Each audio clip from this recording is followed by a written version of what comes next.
Delhi ICI ko ran member zong te lalpa Isu Krista mingin chibai kabu chewa ain midu sakna ro pui tak mai kal dong ve a keite lul hian ka phulo ti ka ria a kalom ema voina kan zir ho ta na karon than hi indo na thu ti ta ila khovel thiam na le cross indo na le lama khovel thiam na oma le lama cross oma chu a indo ani chu tun nai thil mai po ani lova kan la sei chho zelanga indo na khovela kan oma ram le ram an indo thina nam le nam kan indo wa tikhan indo na chitin reng ka ra hen kan oma chung zong ai ma indo na khir ber le buai thak ber chu khovel le cross indo na hi ani a voina hian chu zirhovin ngai to hotai la ti in karon thang ani pathian thu kan chiaranga korin khuami te ne na tir ko pol le khathon pakhat na bung khat chang som pariat atanga chang som ni le pali cross thu chu boral mek te tan chuan at na ani sia keini chandam mek te tan ero chuan pathian thil ti theina ani zo ke mi fin na chu ka ti boralanga rem riat na chu ka pai tha ang ti ziat ani sia mi fin chu khoya nge le khaziak tu chu khoya nge he khovela nial tu chu khoya nge pathian in khovel fin na hi at thak ani ti riat tir lovem ni pathian fin na chuan khovel fin na khovelin fin na manga pathian an riat theilo nu in thu hril at thak manga ring tu te chandam chu pathian in tha atile sia juda te chuan chin chia na te an phut thina greek te chuan fin na an zong bok thina keini ero chuan krista khen be thu kan hril thin ani hi chu juda te tan chuan kluk na gentle te tan thu at thak ani a nima sela juda te po ni sela greek te po ni sela ko te tan zong krista pathian thil ti theina le pathian fin na chu ani tong trai pathian ne na in kol dia loba kan pathian min mangai tu khovel fin nai na mu chua phak lo a chu chua phak lo pathian ro pui ini a i mangai na le thil ti theina in puan chuan a cross poi khovelin adong song thiam lo fo thi adon son thiam lo awang hian achang chuan chuk era mu sit lama te po chuan fo thina khovel thiam na hian anu izat fo thin ani chu khovel thiam na len bowa thalai te kan zinga po kan theya voya hian tharau thiam lima i cross ral thuam min thuam le a kan mit te mit ti men sak le turin kan lo pa Isu Krista bingin kan ti le che amen cross thu hi khovel hian adong song thiam lo fo thina chu tu nai thil mai po ani lova ama Isu Krista alo talaya apa satuan program crossa aron len sual tu thu aron hril lai po khan dong song thiam lo tam tak an omani voi khachu kan lalpa Isu ne na khanin farisai ho te mi thiam pui kho khan lalpa i thil ti hi aro pui kho maya thil ma poi ti na sa a i thu hril po hi ro puya amaro chu proof min pero pa ne na tama local nge ini ti chin chia na min pero antia nima sela isuan zona nga pui ko chuma ni thum le san thum a om chu tiang bokin mi hring fa pa hi thana phumina omanga ni thum nia kai thoin om leng chu bak chin chia na chu be sei su in hu chong la ba atia a thuwa pom mai theilo te tan chuan scientific takemo ri mo thil dang maksa ka chin chia na pe khan pa kha atum chuang lo chu wang chuan ani hela ian tir ko pol a point ron soinon le chu juda te chuan chin chia na an phut thi Pathian Papa ani nge ani ti kha proof thei an du thina an proof khot lo chen rin mai kha an tum lo wa chu chu an buai na ni thi tin Greek te aron soile ta Juda te chau an ni lo wa Juda te chin chiana an phut line Greek te chon fin na a manga lo chu chua kha an tum ve thunga philosophia Greek ki an sang em a kan thria a Ethiopian ma kum zaruk kalta vela tang to khan khovela philosophy sang ber tun kheng po hian Plato te Aristotle te Socrates te aya philosopher ro hui khovela an om dik chuang lo chutiam ko pa philosophy sang chuan ne a Greek ko kha chutiam fin na athil chuta philosophical argument atanga thil mantum an ne wangin cross to he fin na manga hriat thiam an tum thina an hriat thiam theila Juda de chuan chin chiana an zonga Greek ten fin na in an zonga ni ma sela an hu theila chuti lai chuan thuril at thlak manga ring tu de chan dam hi pathian in tha ati lesia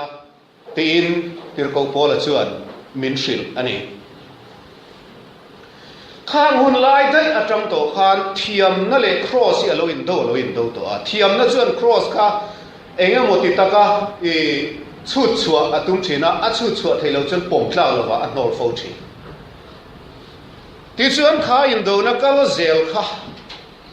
alo zual tel alo zual tela cham chu khovel hi thiam na konga asan so zel awang hian tun lai huna hian khothang lam fin na thiam na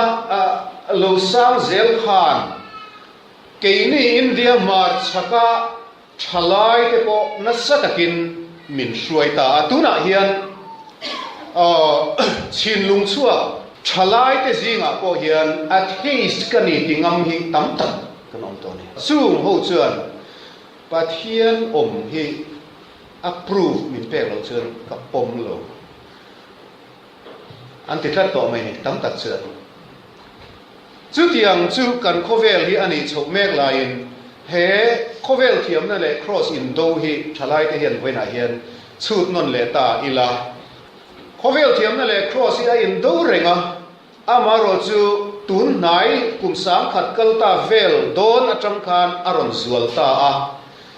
chumi nuwa chuanin tun century kal ta kum zabi som ni na mo 20th century vel atang phega chun anasata em mai ni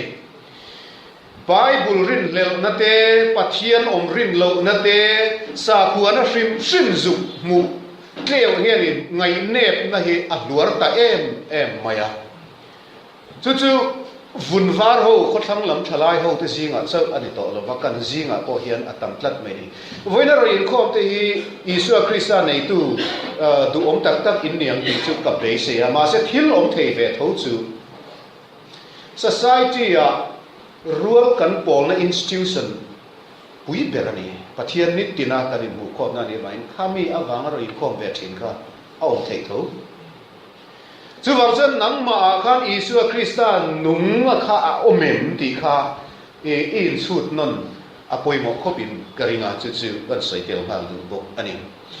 ti chuan thalai te zinga mai anilowa pathian thu zirna muna theng po hian keinin Isu Krista le across thil ti theina kan rin le tho le na kan rin anga ring ve to le lo hi tam tak an oman ti chuanin cross le khovel thiam na a in do na chan bul pakhat chu fin na emo kan ti fin na ni chia si lo a hruai bo kan om thin wa ani tlang puya chan chu Pola sayang khan Juda ke chon chin chiana an put atia Juda ho chu ta Israel rama lomin an oma chuti takin an ru le an ngai to na pon tu na hian min influence em le lo min influence na sa tu min suai na zo tu chu fin na ma be tu te ati chia gentle te ati kha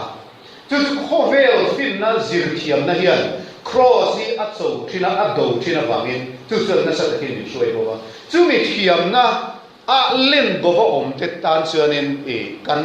kan din hun a ter thong ta ni kan vulnerable na lai ta thiam na le cross in be kha ti chuan helai a hian kan clear ran ngai pakhat a oma thiam na le fin na hi hriat ran ngai ni thot mai na ngai pol a ol em thiam na hi fin na ani kher lo ti phot tai la kha kan chian phot lo chuan a than tur dik lam ha kan thlang thiam lo theya thiam na hi fin na ani kher lo fin na chu kan dua fin ni po kan du theu mai ma se fin na emo kan ti tam tak ki fin na ani lem lo thiam na ani le sak ni ri ngota khatia kan dua wang khan mi thiam nia kan hriat te thil soi le an thil zial te le an ti dan an zir ti na zong zong kha pom vek tu re moi kan ti le mai thina chu chuan min suai bo fo thi ani a thia a zir sang le ami thiam a piang an fing kher lo ti kha hriat phot tu ani ti chuanin kan thiam na awang hian kan fing ta so tem ti hian challenge kan siam anga man lai chuan lungtum le tal tumin anin that thi an thiam na lo sang dewa reman lo hre dewa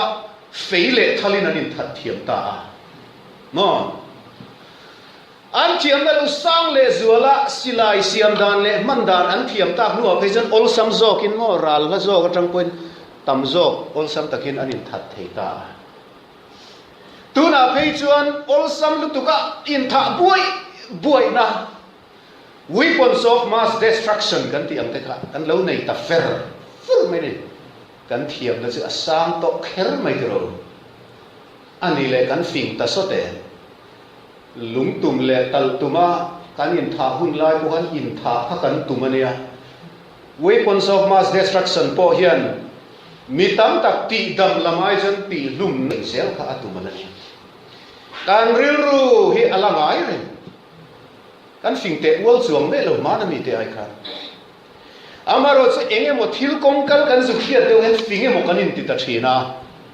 chu chuan sa po na a min hruaya thil hriat suang na lian taka kan min hruai bo thin ani zo ani thil dang po soi zel ta ila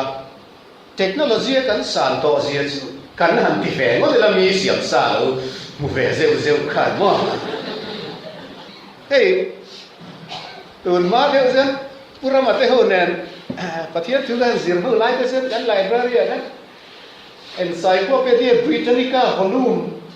anh hút là pu mấy anh hút tuổi thì nó anh xuống thì nó anh tụ tắc anh hậu sa về đó study anh hút là về đó anh bắt kế đó anh một cái lỗ tầm xìa mà volume khát khăn nuôi anh ra này hát tiếng khá lỗ để cái này phát xí lỗ cái ọt người này với là sự đi cụt phá khan Encyclopedia Britannica lệ anh một zat lệ sáng tầm cả cái cuốn mấy tổ này chứ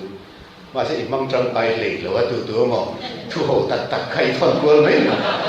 chứ sao chứ technology truyền từ xa tại cái Google cái này thì siết lỗ biếng cả isu chulu da alam zel mai chia atam lu tuk soi se na lo dro kan hanin biak po ol sam dan la chu cheng zanga no ta thi ti aron ri chua nu luk kanin zanga no atanga mahan bagan dia ho te in zui chuak dam len te kha aron kal dai lo pui ta khine re lo de kan technology chu sang amai ro chu khovel thiam na sang ta gen thiu ro pui ta aron dia mo kan ti chung hian kum tam angai to lo long khovel hi chen na tla lovin kan siam don chiang kho kar kal ta lok te khan school tam takin in fa ron kal tir su school so an puang tok mai ni mo ni engem sa ka so an puan ma ko khan face mask nè no in fa ron kal tir ro an tun kar tu thori lo mai te ang ti thei khani bok si lo buai tha tak ani to ne khovel hi kan ti cheme kan thiam na mang hian kan thiam kan technology a sang kan ti mek lai hen kan fing te lua lem lo mi hring hi self destructive technology a kan sang ani mai ani na taka chen chu angin fin o ka ti pa thiam na hi fin na tel lo chon hlau om takani fin na nen akal kop angaya fin na min pe thei tu kan mamom ani khovel hian thiam na sang zel awang hian thil atisual na sa em to a chumi thiam na manga thil ti sual na konga chuan atisual na sa ber chu athiam ber ram zel kha an mita chan chu thiam na manga thil ti sual ani mio wang kan aram chang kam gan ti kha atisual na sa ber ber an lo thei lo ba khothang thil ti sual hian khovel ati buai ani chu an mani dem na zu an khum shrim tum na lam ni loin heta tang in enge ke in kan lo zir tu te kha zir chua kan tum awanga soi kan be hi min lo tha thiam ula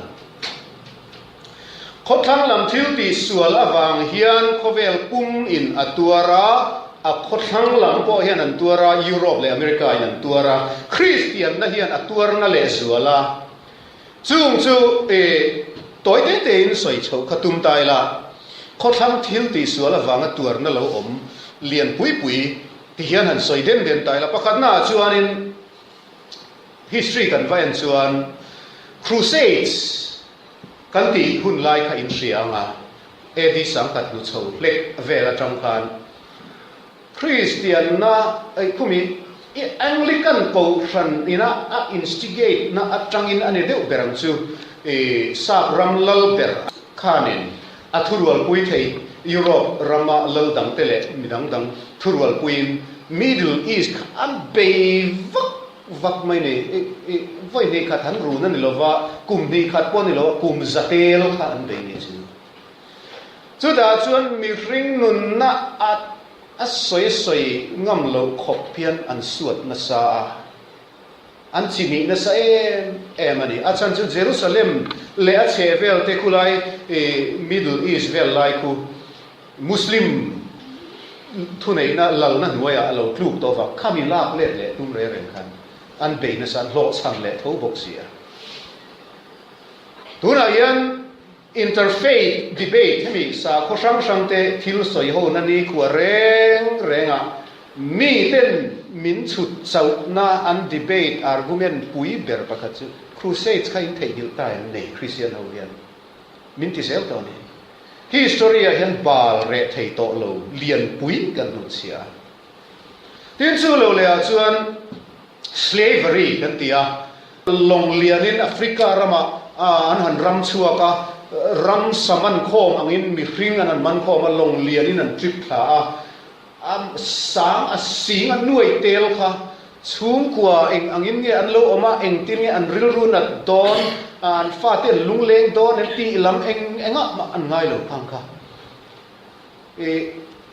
an phur tharingot mai ne ti chuan America bong angin an zuara bazara asam asing anuai tel tam lutuk khari khan an beya chung te tin colonization kan tia an ram thil ti theina ma chuanin ram chak lo zok an va op peta sipai thil ti theina nen an va me a ta chun an ram thil tha zong ala thei an la an hausak puya tin chumi ba ka hemi racism kan ti vunvaro in kovela chung nung fau bi daya anin ngai na le adang zong an musita an duai na racism na salutu ka kovela yan chung nung bera lau bera i khiat lat na an meya superior race ai ngai na ne adang zong ka chu an duai om tu ngai na an ne ni chumi racism kal zel chuan dan ken ko na konga te social justice kan ti athil dang zong akan ngong aron nei chho ta zela ara khlak lu tu khan chutiam harsat na racism te chu an lo be na sa em ani chu ko thang lam thil ti su lian tak adang kan sei seng lo pakhat na ni ta an thil ti sual dang pahni na chu a pakhat na ina a ngong le ta kha ani ta ni chu a poile ta ve thung ani chu ta chuan in guilt hey nghe ni guilt kan ti kai te kal sayang in thiam lo na kan ti don nghe ni helaya guilt hi a kha kan kalau ti ro ka in thiam lo ko vati ang satria ni lo khan mo deep seated massive collective guilt an nei chu mi om zia chu an tha tu dai an mani tak kon ni to kher lo ang thai Carl Jung te psychologist ro pui Carl Jung te cherin archetype ten ti a collective consciousness te po an ti a nam ang hua a historical mistake lian lutuk lo ong khan an kha ke thui tak thena aron ngong lekha a om thina ni chumrila chu mi thu tak chu om ta crusades an lo nei te slavery an lo ti na sat lutuk te colonization a mi ram tha zong an lo ti chiat an lo ti chereu mi culture an lo ti chi mi chiat na sat lutuk te le racism an lo ti luar lutuk te khang awanga in thiam lo na khan aron ngong chua chu doi zet na le phung thluk na uchuak ka ron siam dai tlat mai na an lo ti na sat lutuk an mani khan tuar le ta a USA kwan en maro media kan nei thatwa in the thei vek ke ya in the vek zo USA crime rate khuzuk zir chiang ula a contribute to za asom riat kan tingam nga en lo chuan chu ti ro tin ka soi ngam chia lo ka en mun le lo chuan za asom riat vel ani hial mai thei som kwa thingem ka felo chu black le Hispanic ho contribute ani tak mai na in laina te in thian thatak tak te po khata khan ka zu soya khan rom mai thei mi chu tianga a ble zong e mo nam zong mo ka zu chir khe tumna lama tanga soi ka dilo ni kha ni lo hriat thiam sa ula ti chuan an rama crime rate nasata ka ti sang tu kha chung ho chuan lo ni ta ama sela en chi ma ula police in drugs ruya mo zuruya mo mingo tlangwal pali panga an mana ati an haras dewa an lo ti khan news ating lo black pakhat an te ro chen news lian tuk international news ani sel a sensitive tuk tak nei a chan chu black ani wang in khati khan an ti ni khan is zel to a racism an lo ti na sat awanga mi te an ron har chua ka an ron beile na a khan a vuak le an tur zel to ne hey illegal immigration kan do dalam ti riwat bukan photo ni chu illegal chin na na de chu do dal ve bo khang chu male right an ne lo male khovel ram sang yan ma ni sahim na atan le ram kan hum hal na tan te kho bising nun kalzel tur kan sustain na atan yan in hung na dan kan nei veka passport visa kal manga ong veka immigration dan po ong veka dan ang lavalo lut hum khachu ram tan kan khabi phal rai ringot khachu mani ti lumang tu suicidal politics ani wangin thil ti chi kan loma se Trump pan illegal immigrant thế là mà cần đâu đó làm world cần xem mà thế anh chụp rồi lùi mình thật thì dễ cái đó apa thùng na cái anh cái in soi tui lệ lúc đó cần riêng cái đó này xí lâu xí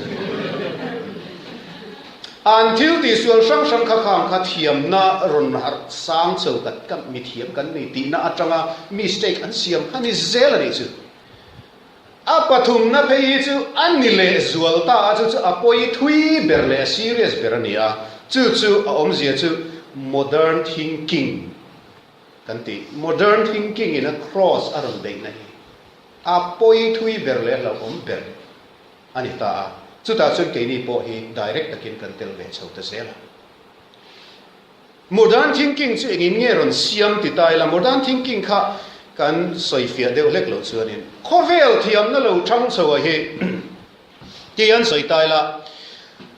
prehistoric ngo vachui phap lo mishing history lalut tuk atang khan ta ancient history te kan zir chhota kan zir zela kan a local zela civilization a local zela mihring chuan thiam na lama ma aron son hret zel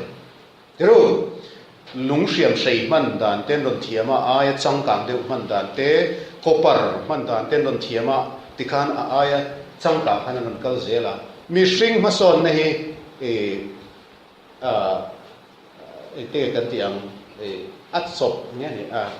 sa tongin han tikhang langila gradual process khan akalani changkang chho hret heta kal hret amaro chu khami gradual process atak kha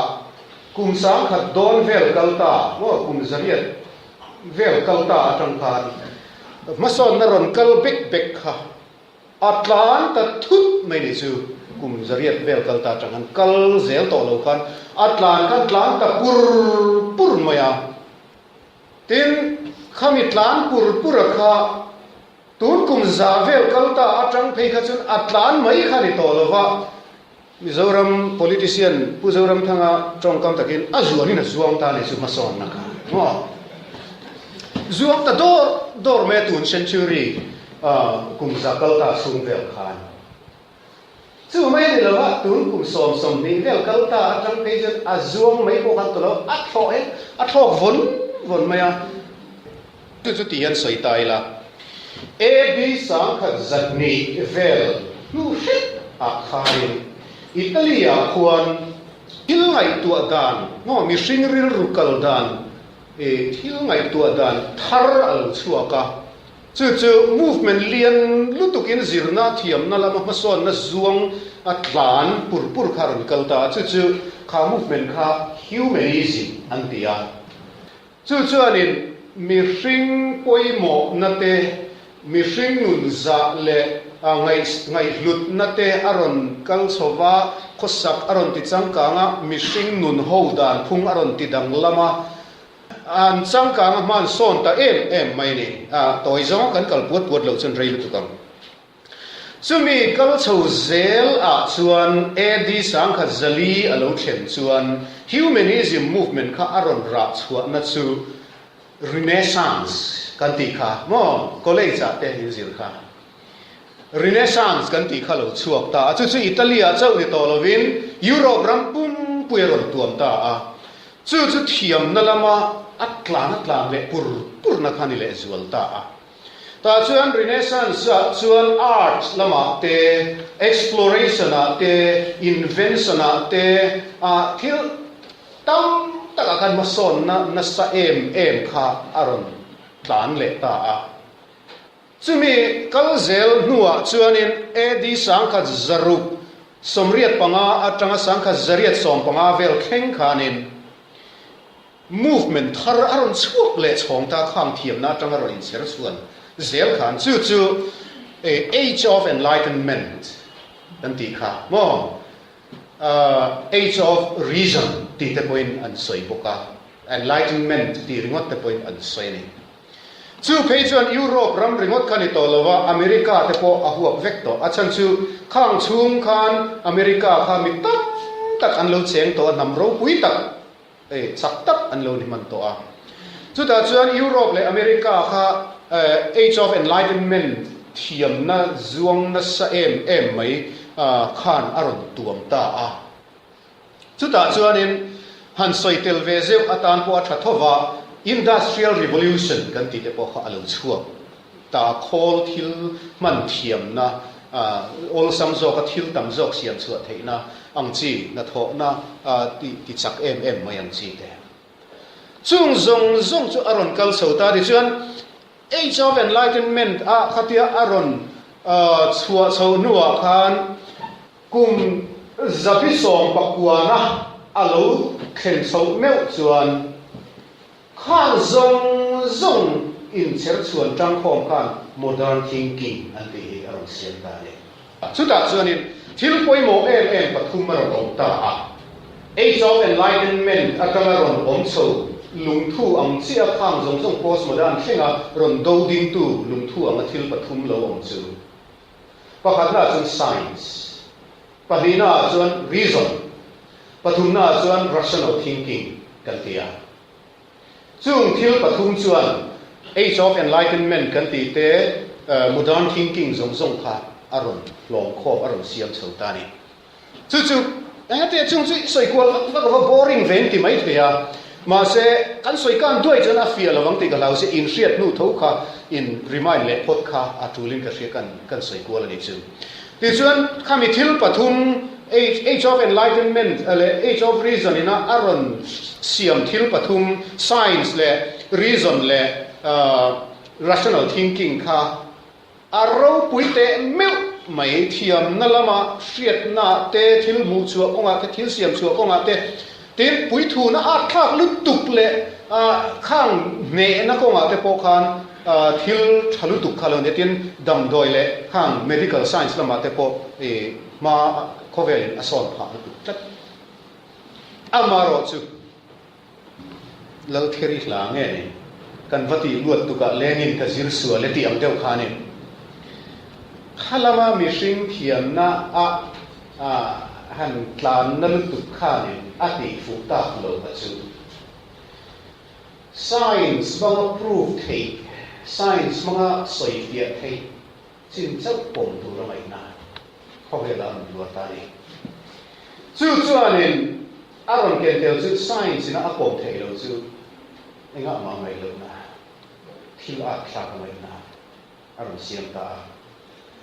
zir na thiam na mama kha thil khalo kala ni sia bangin a mi thiam piang le a zir lai veng va a piang kha khami mai to na kan a the ka zela science na approve thei lo re ho mai ne oi tu ni mai lo a thal tu ti khali ta zela Isu Krista thina le thole nei science in approve thei lo thole nei scientific proof kan nei lo Karau thiam li min pol ti scientific proof on thei lo laboratory a test thei lo chu wang chuan khang zong ngai net na le hu sit na kha age of reason atangin modern thinking kan aron keng tel miat ani tina dot le a chuan reason kan ti chu ka soi fia thiam lo enge ni hei hil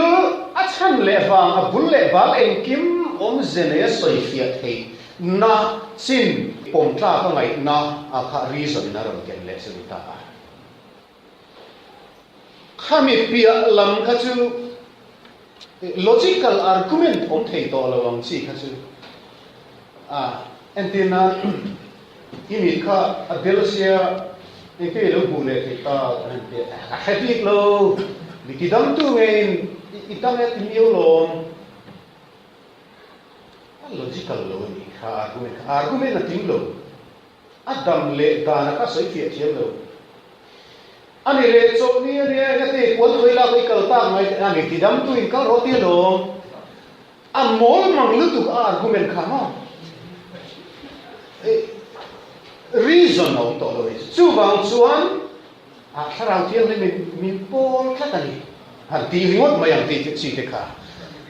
a logical reasoning atanga zuk te khan pok tlak lo no chu wang chuan ke chu a thang tu pui thu na a thak thi ani ta zel chu tiang che chuan rational thinking kan ti po khani le ta chiat maya enge ni kan ti ang lim na emo lungai na emo thur na emo thin rim na emo ani lo le chan lam nei tu tur na ang chi dok ma kan ti khatiam khang reng ina ati buai mia lo mi sing rel rungai tu na ti mina angai tu thiam le a hril thia thei chin chi pom ta ngai na chu tiang ni lo nang chu lam chi sai cha tur chu tiang chuan Christian inia pathian te chu I ngai ru pui reng chu a rational lo mai tu na kha khani ta zel ni chu rational thinking khan tharau lam thil le rin na lam thil kha a hnol le deu ta tlat mai chung thil pathum modern thinking atanga local chuan thalai le khathiam le scholar ho a ne tat awang kan mi mirror chu an tang zo lo reng Achanchi University Library zong a khatilam zong khan akal zel to a theological college library tam bera khati zong zel khan thil local ta a bible fil fia dan theng khan aron hong ta ni chil ison mi pui sanga rai pangale sa pani ngo lik mang khan chu han fil fia don ta Stephen nan lo pai chu bon ni ti hi kham hai ta ni chil mo tin chu lo le a chuan Mosia kha pathian in atira faro ril lo khau le ba vakal le la intia hin bele ama sero Mosia faro kha lu le ta pathian in nei tui ki sana cha tiro le ya sangta sen ta pu nei tui zong zong ka ai ku ta ram pum khan mang anga room ta an khapar em ma chu chu shin tia le ro ta nai lui na ra ma hen ram pakhat bom chu ali kha sen em ma fura ro tu ye lo la tu ye ro liana ka mi le sen na tang tu ho lo lo ta nai lui a ti sen pu chu ba chu niang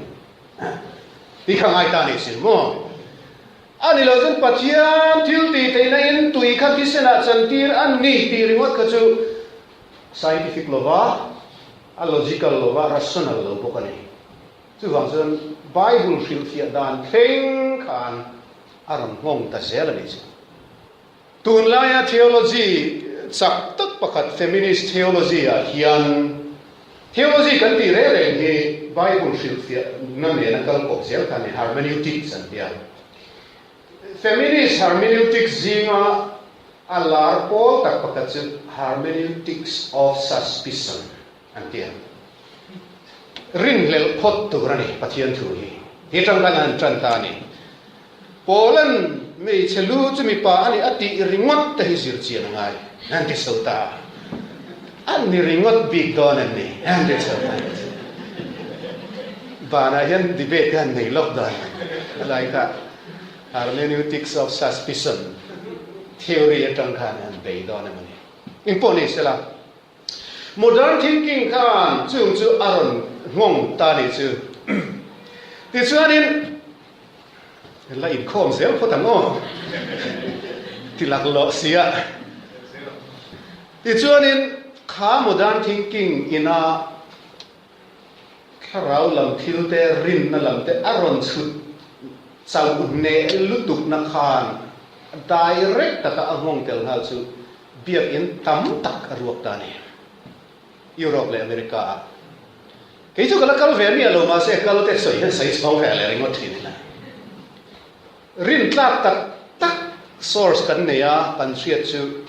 France te England te ngai po hian biak in ain most atam to zok tak mene ni du no mang miang zuk ti ringot kha Christian na chu kan tel ve fa ka wangin ati ngot thei lo ani chu tin chu mai ni lo an ni om dan kan thalai ni a suai ve se la wangin ti chuan apoi ta em mai chu khatia ma hovel thiam na in cross aron chuk ena aron bei awang khan biak in chal aruak ani lova thinlung hi ruak ta ni chi mitam tak thinlung kha lo ruak ta a an ma ni om thi na kha om ta lo awang in mi sing thinlung hi lua tu nei lovin om thei lova vekwam a om to chen enge mo hian ron lu tum thi mo chu da chen chiang ta ka kan hu chu mi thiam te hian an ziak vak lo na a kan siat ve kha ka kan angong aron zual so zela chuan he lai lua tu nei to lo lun ruak khan om mai nan to lo wa a ro kha nan zong ta ni mitam takin khovel lama no kha antuma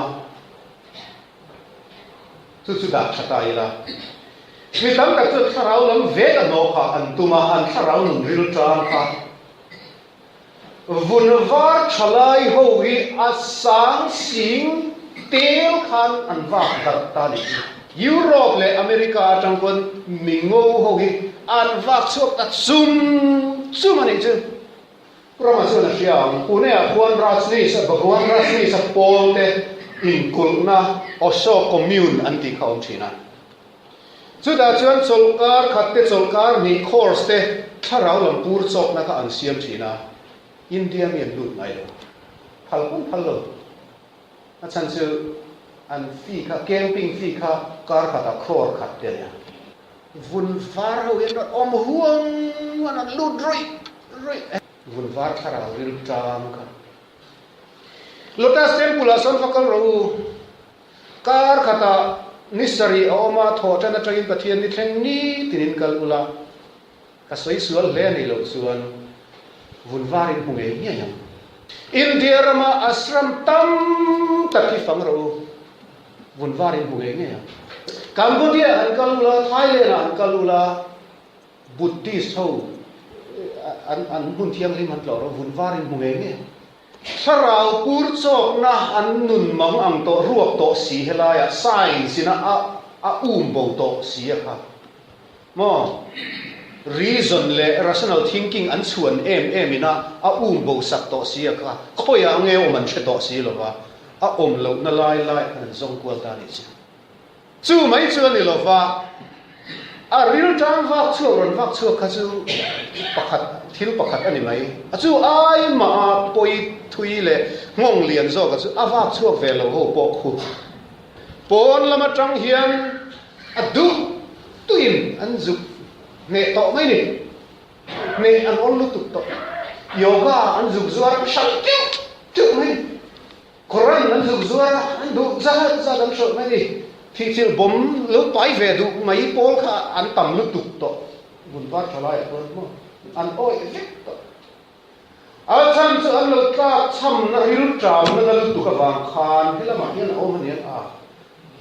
ti ngai tu na khan eng kim kha ei lo thei lo bin siam tlat to mai ne ka ril ru tin a em chu YouTube ba en voi tam tak ka en kual thina Barack Obama nge US President khan we are no longer a Christian nation ati duma mi puima a video dang kan en chu the Holy Quran tells us the Holy Quran inspires us the Holy Quran teaches us ati zo mai ni tam lutu van tlang zinga Bible man kha school Bible man kha anti lain an president der khan Quran sam thanin thu soi dum se Christian ni ve chon riu an lo the anat na chan ber chu kan thalai te zinga nge hian an ni chon enge ma ni in hung bi na sual hi ne ngai yang ni Europe le America te muslim in an lua fika muslim ram ani ka poite na han nei lo re to ana pom vek to men liberal lutuka Donald Trump ba king kha setana thantin to ka ngaya Hillary Clinton atla kha vantir ko nge ni tharau thiam din no na tu kan ngai ka to me a chan chu gay lesbian ho te nge ni LGBT na tu la ke jan du tho Q te ko to kan bel le to LGBTQ te chung ho te le criminal chi sang lo kuang ku thei tu president khan duwa da na oma law and order po oma chu tiang chuanin kan kalang kan rami siam that kan tumang ti kha chu misual ani tla to me ni Donald Trump hi ka transhan mi lo personal mi mal takin US president ni tla ka po ka ngai lo ani tla ta ka jan an nun na pasal lu tu ka en ton tla ani lo Christian representative pa po man tla ani ka ti lo amaro a principle conservative a Christianity lam nai deu le an le bang hian claim hin be si na eng a om det empty ka ngai tu ani ti chuan modern thinking kha science le reason le rational thinking chau kha te na dik om chun emo khovelin ati lai khan มีเทียมเลสวลตุนลายช่างทารจีงะไงตัวนั้นทารอนในเละข้าตั้มตัดอันเหลวชวกตาจู่จนอันนี้ริงอดบีกแล้วเนี่ยโอ้ science ริงอดที่ทิลเตนันนี่บีกแล้วอันนั้นที่ทารเดลตานี่จู่ post modern thinking กันที่กันชวกตา modern thinking หุ่นลาย scientific rigidity ริงอดข้าทิลจงโนลนั่นเลเตนันมันบุรุษดิบีกแล้วอันที่ post modern thinking เฮียนั่นเบลเลตตัดจัลนี่ตัวนั้นอามาเราจะ post modern thinking อันลิเดอร์เลเอลนะสิให้พอดีทางที่เราบิ๊กตักที่เราตีขันยังมั่งซองตักขันอักเลเวให้ทั่วพอนี่เสละกันสอยดูว่าจุข้อเวลเทียมนะมา science และ reason และ rational thinking มัง cross อีเบย์ชุ่มชวนอีรับเบตังอีรับเบวังกันกัดเนมวยเทียมนิมาเสละจุดที่ไล่จนอีโบรัลเมกเสียงข้อเวลเทียมนะมังเอ็น cross ชุดส่วนให้อันนี้เราอักษรจูเฮลายา Renaissance กันตีเต Age of Enlightenment กันตีเต Modern Thinking กันตีเตเราชัวมาได้ขันโปละเทียนเราใส่ดิมต่อ cross ทูจูโบรัลเมกแต่ตามจนอาดนะอันนี้เสียแกนี่ฉันดำเมกแต่ตามจนปะเทียนทิวตีเทนะอันนี้โจเกบูรัลเมกตานส่วนข้อเวลักราครอสหันมาชนดูตานส่วนประเทศนี้เรานี่ติดดังนะนี่พวกมันติดดังแต่เจ้ปีเดียวน่าอัตราครอสเอ็นดูตานส่วนดำน้ำเลยเทียบอันนี้เอ็งปีนี้ประเทศนี้ที่เทียโอ้ยอมเลยมีสิ่งนั้นเข็นเบทประเทศนี้แต่ส่วนประเทศจงอันนี้เบรันยังจูอันนี้ไม่เนี่ยข้อเวลชุดน่าจังเสียอัดหูเละตีแต่จะอธิตักเลยเนี่ยจูตีขันนี้ไม่เนี่ย scientific เลยดูข้อเวลตานผมไงน่าอมเลยปัจเจียนหันเข็นเบะแต่จูโอ้ยอมเลยดูข้อเวลตานส่วนอาดนะอันนี้เรียกว่าเสียเทียมเทอันนี้เลยเร่งเลยอามาเราจูเสียเทียมเทเร่งเลยครอสูฉันดำเนินการโรจนปฏิญาณทิวตีไทยนะวอร์โตกินปวดส่วนนะอันนี้เลยสิเองนี่จูปฏิญาณทิวตีไทยนะวอร์โตจูโมบายเฮดเซ็ตจำกัดเดียวเสียมอันนี้เลย space shuttle ตั้งตักกะชัวอันนี้เลยปฏิญาณทิวตีไทยนะจูอันนู้นลูกอะมองอันปุยเล่ตัว pollution รันเสียมตัวมอเตอร์ตั้งตักเสียมชัวอันนี้เลยปะเทียนทิวตีเทน่ะอินพวงสวบครอสปะเทียนทิวตีเทน่ะจุงนุ่งบิ๊กจูให้ที่อันนี้มิสวลเบอร์แต่พอมีเฟลชันตีเทก็ทิวตีเทน่ะบูเราแต่พอฉันดำเทก็ทิวตีเทน่ะครอสอะไรพวกเขาจู่ปะเทียนทิวตีเทน่ะอ่ะฟังลูกคุยเองตัวจู่มีน่ะดอนสันฟูหุ่นอ่ะเจ้ามีฟิงอะไรเนี่ยอามาจงจนมีเทียมมีอินครอสก็อะไรผู้สิอันนี้ไม่เทียนี่มาเสละครอสปะเทียนฟินนั่นแหละที่ดีเทียนนั่นเราเนี่ยพวงสวมมีอดอนสันฟูหุ่นอ่ะส่วนมีเทียมอันนี้งดต่อเราฟังอันมีฟิงอันนี้ต่อ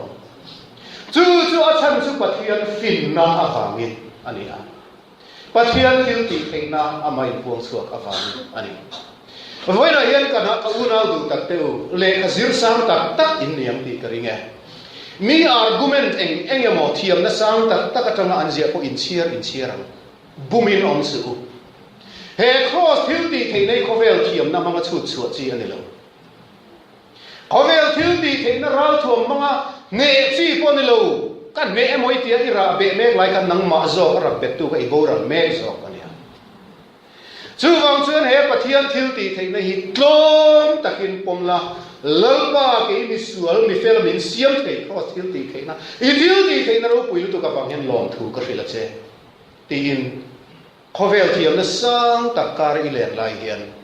กลมนะทิมลุงเนี่ยครอสน่าเห็นเรากุลเวเจปะเทียนนะถูกกันปวดเสือตักแต่กันซาตันเราสมรสเจ